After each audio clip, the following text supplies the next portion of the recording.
Hi, tutors. It is good to see you and to welcome you to the spring semester of the Transformative Tutoring Initiative.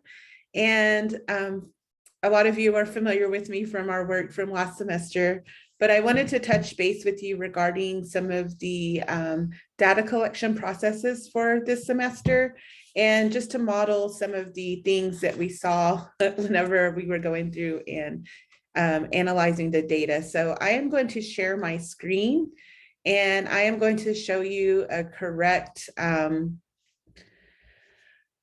method of filling out your attendance logs. And so if you noticed in here, it's very important to put your name on there because last semester when I collected the attendance logs, there were quite a few logs that didn't have a name on there. And so I actually had to go through and utilize the student data, which as you can imagine took an extraordinary amount of time to complete. So always make sure that your attendance log has your name on there. Make sure that you are putting your date in there. That is also something that's very important because a lot of times you would tutors would put their names on there, but they wouldn't put the date. And so I was having to go and find out which weeks tutors were actually which weeks tutors were actually missing. So if you could do those two things for me, that would be great. The next thing is when you are filling out your logs. Now, our logs look a little bit different this semester. So as we go along through this process, we're kind of just refining the work that we do. And so as you will see, you have Monday, Tuesday, and Wednesday listed over here. You have the week of. So I would advise to put Tuesday, the Tuesday as the starting date for the week of, and I can always track it from there. In this section, you always want to put your student ID number. So you will be assigned at least 2 students. Some of you may have one, but most of you should have 2 students. So first day of business, that's the first thing you should ask for is for their student ID. And some of you may have the same students from last semester. By now, if you did have the same students from last semester, you should have those IDs pretty much memorized. So student 1, and these are just arbitrary numbers that I made up, you want to go ahead and put their time in, their time out. And the thing you want to do next is you want to compute the amount of minutes that they received on Monday. So student number 1, 2, 3, 4, 5, 6. Your comment section should always be filled out. And I found when I was getting the data together to transmit to the other researchers on their project, that when people left information in the comment section, it was so helpful to me because I could piece out what they were doing. So please ensure that you are always filling out the comment section, even if it is just to say student number 1, 2, 3, 4, 5, 6 received the full amount of tutoring. Because whenever I pull the data from Qualtrics, it comes to me in an Excel sheet. So these comments will be attached to it. And again, this is just a paper log, but when you fill out the Qualtrics, always make sure that you're filling out and telling me what you are doing in the comment section. Your student number two was late on Monday. So you want to indicate that in the time in. So when they come in, just take a look at your clock, make sure you're putting that the time is 8:15 and that they were out at 8:46. Go ahead and compute those minutes. So that student only received 31 minutes of tutoring that day and indicate that in the comments section. Student number 789, 111 was 15 minutes tardy because these are all important things that I need to know. On Tuesday, the same sort of thing. Student number 1, 2, 3, 4, 5, 6 received the full amount of tutoring. But say your student 2 was absent, you want to make sure that you tell me that that student was absent today. The student was absent, did not receive any amount of tutoring. And in their section, if they were absent, you need to go ahead and put zeros to indicate that they didn't receive any tutoring from you. Because at the end of the semester, what we're going to do is we're going to pull the data. And if there's any blank spaces, I have to go back in and I have to go figure out what happened and why there's a blank space in that area. So the research team met over the break and we decided to just have you guys put a 0 and that way there's no question. Because some of the researchers thought, well, did they forget to fill out this information? No, go ahead and put a 0 in there if they were absent. Here's the other scenario. If you are absent, say you were sick or you had a prior engagement, maybe something came up and you weren't able to make tutoring that day, I'm going to need for you to still fill out the data for that day, but I'm going to need you to put in zeros. And in the comment section, I need you to indicate that you were absent that day. So I was absent today. 1, 2, 3, 4, 5, 6 was not tutored by me. And the same thing right here. Okay, so one of the things that we also learned from this past semester is some of you might have ended up with more than 2 students because you took on additional students if another tutor was absent.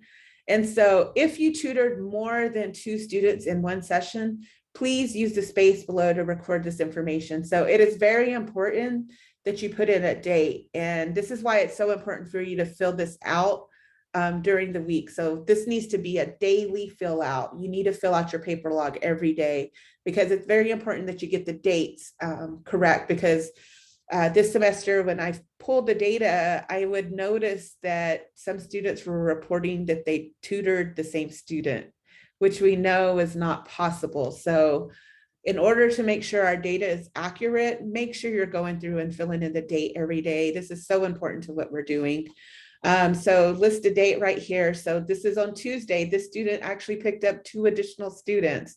Put in the student ID number. So as soon as you get a new student, the first question you need to ask is that you need to ask their student ID number. So put in that student ID number, put in the date, the time. I tutored this number because his tutor was absent. Okay, say you forget the student ID number, or maybe your student doesn't have their ID number memorized. The next scenario is for you to go ahead and list the student's first and last name, because I will get a roster of all of the students. And so if you list their first and last name, I can go track in, and during that week when I'm collecting the data, if I see that you put their first and last name, I can go find that student ID number and put them on the list. So if you, worst case scenario, if you do not have their student ID number, put their first and last name, please, and I can go back and track them later. I'm glad to say that this semester there was a few instances where some of you picked up some students and you did list their first and last name. And so when you did that, I was able to go track and put in their student ID number. So always make sure you're putting in the comments as well that say Anna Anthony was late and their tutor was absent, so you filled in. So you're still going to go fill in the time that they came in. You're going to fill in their timeout and their total minutes tutored. And this way, on Thursday, when you go fill in the Qualtrics, all of this information that is written on your paper logs should be transmitted and put into your Qualtrics form. And if you're keeping track of this on a daily basis, you should have no problem like remembering, oh, I picked up another student on Tuesday. Who was that? Well, fill it out on your paper log so that when you go fill out your Qualtrics log, that the information is readily available. And again, I just want to stress that it's very important that if you or your tutee is absent, to list a 0 in that section, okay? So I want to show you some examples of maybe some incorrect examples that we saw this semester. One of the main glaring things that I saw in the paper logs this semester is that you might have put your name, but you didn't put the week. And so when you don't list the week, I have to go through it. I have to look at every single week. And so as you can imagine, at the end of the semester, I was looking through 11 weeks of data for you and trying to figure out which was the missing link. Luckily, we had the Qualtrics logs, and so I was able to go kind of keep track of that through the digital logs that you were keeping. But it is so important. If you just put in your name and what the week is, it's going to make things run a little bit more smoothly. Okay, so if you look at this first section right here, you have the tutoring. We have a student ID number. We have the time in, time out, minutes are computed. The student received the full amount of tutoring. So this is the correct way to fill this out. On the next one, we have the student number 2. Okay, minutes look good, don't know student ID. Okay, when I pull this data, and if you do not have an ID or a first and last name listed, I can't track that student. So we've lost track of the minutes for the student. There's no way I can track who you tutored. Again, very important you put in a student ID or you put in a first and a last name. Same thing right here. You put in, maybe might have listed a student ID number, but you didn't track any of their minutes. This is something that these are real case scenarios that we came across whenever I was pulling the data. So I have that you had the student, but I have no way of knowing how many minutes that they received tutoring. There was no comments written in the comment section. So we couldn't track that student minutes for that day. So this one on first glance, it looks pretty good. Okay, we have the student ID number, we have the time in, time out, they have total minutes. In the comment section, I was absent today, but Tommy filled in and tutored for me. How do we know that that student received the right amount of minutes? Okay, this is incorrect. Do not fill out student minutes if you are not there. You are going to go in and just put a 0. And Tommy, this is where Tommy's going to come in. And on Tommy's paper, he's going to go fill out on the bottom and put that information. So if you were absent, don't try to fill in time for a time you weren't there. Okay, very important. The next thing we have down here, and I'm taking these from real life cases that I observed whenever I was pulling the data. We have the date, that looks good. All right, we got a student name, we got time. In the comment section, I tutored Alex because his tutor was absent. I don't know who Alex is, and sometimes there are 2 Alexes that receive tutoring from us. And so this is an issue. Please, please, please put student last name. We have Anna Anthony right here. This looks good. We have a first and last name.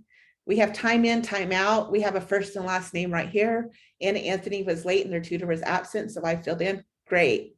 But guess what the issue is in this one? We do not have a date. So I do not have a date right here. I have a date up here for Alex, but I don't have which date that Anna's tutor was absent. So very important that you put this piece of information in. These are just a few of the tips that I have for filling out your attendance logs. And again, any of your information that you're transmitting on your paper log should be filled out every day. This is a condition of you working for us as a tutor, is that you are collecting data from us, for us, and that it's going to be accurate. So you need to be filling out your paper logs every day. And the next thing is we need you to fill out your Qualtrics logs. The new deadline for getting your Qualtrics logs is going to be by 3 p.m. on Thursday. So this needs to be filled out. The reason why we are changing the time is that we are getting ready to add in more school sites for next semester. So we want to get you in the habit of getting this information to us on Thursdays, because if I have to notify you that your attendance log is late, then I need time to get all of this information in, because we're now dealing with a huge amount of data, as you can imagine. And we get so much information from you from these logs. And I know sometimes it may seem a little tedious, but this is really helping us understand who's getting tutoring, how many minutes of tutoring that they're getting. And we're able to correlate that with some of the gains that students are making in their mathematics classes. So if you have any questions, please do not hesitate to reach out to me. I can be reached via Canvas. I can be reached via email at jenn.johnson@ou.edu. And please contact me at any time if you run into an issue with your logs, or if you feel like you made a mistake on a log. The sooner that we correct it, the better it is. So again, thank you very much. Thank you for being a part of this team, and I appreciate all of your efforts. Thank you.